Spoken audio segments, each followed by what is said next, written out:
Hi, I'm Mr. Director, and in this video I'll build a gaming PC for under $250.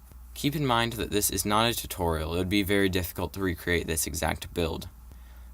Usually if I can build instead of buy, I will, especially if the build option is cheaper.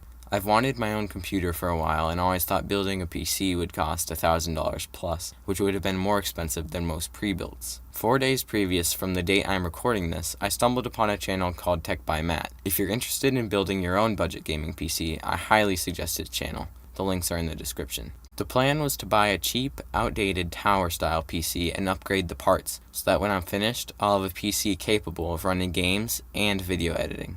This is the cheapest method that I know of to get your hands on a decent PC. For the first day and a half of sourcing parts, I scoured eBay for a cheap, somewhat outdated Dell or HP PC that fit my needs without breaking the bank, while simultaneously watching YouTube video after YouTube video trying to figure out how to build a PC. Specifically, what I looked for in a computer was an updatable processor, expandable RAM, room for a new graphics card, and a power supply that had the correct wattage to power the components. The purpose of this PC was to run 1080p game titles like FORTNITE, as well as various creator software like video editing, 3D modeling, and VFX programs. To accomplish this, I decided to update the processor, increase the RAM, and replace the graphics card in an outdated HP Compact 6300 Pro that I found on eBay for about $55. The last thing I decided to do was put in a 500GB internal hard drive because the HP Compact I bought didn't include one. The first thing I updated was the processor. I used an Intel quad-core i5. This CPU gives me headroom for what I want to do on this PC without costing hundreds of dollars, taking into account that I bought it used. This was the most challenging find of the whole build because I had to find a CPU which had the same unique FC-LGA 1155 socket that the Compact's motherboard uses. This Intel i5 processor cost me about $45 on eBay, which was more than I was hoping to pay, but was also the best deal compared to other prices on the internet.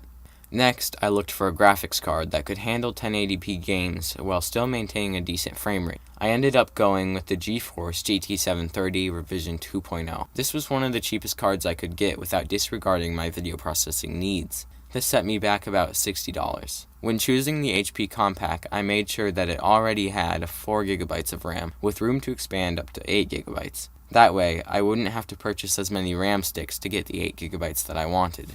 The HP Compact didn't come with an internal hard drive, so I made sure to order a 500GB Seagate drive, which was used, and can be replaced in the future. But for now, it's more than enough, especially considering the fact that I use a 2TB external hard drive to hold most of my programs. That's enough about the components. Let's get on to the build. Once all my components had arrived, I began assembling my PC. To begin, I removed the heatsink, replaced the processor with the 3.1 GHz i5 quad-core processor, I'm not sure which generation, and then reinstalled the heatsink with a fresh application of thermal paste. Once I had the processor in, I installed the 4GB of RAM to total 8GB of 1333 MHz DDR3 RAM, which should be enough to play just about all the games that I want, as well as edit content without getting lag while scrubbing through footage. Next up is the 500GB of storage. I connected the SATA cable and that was that.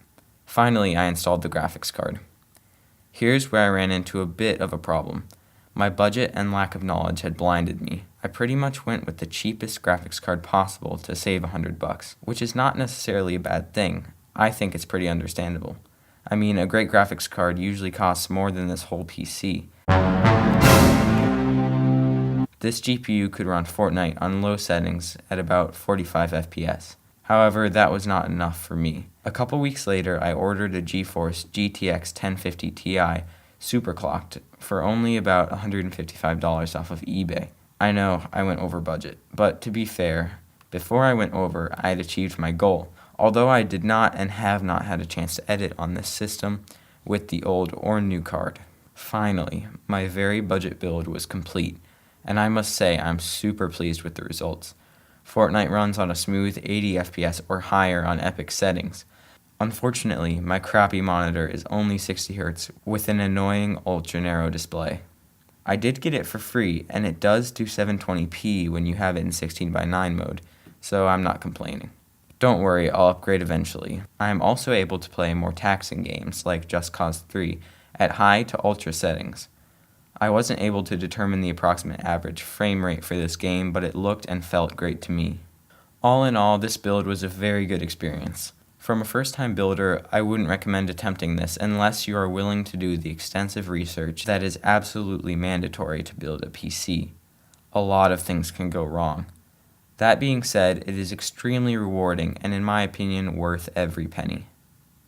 Thank you all for watching till the end of this video. I'm certainly not a professional and probably did a lot of things that made all of you PC building veterans cringe. I'd appreciate it if you let me know what those things were so I can improve my skills for my next build. If you enjoyed this video, leave a like and maybe even share it with a friend. Be sure to subscribe. That's a wrap.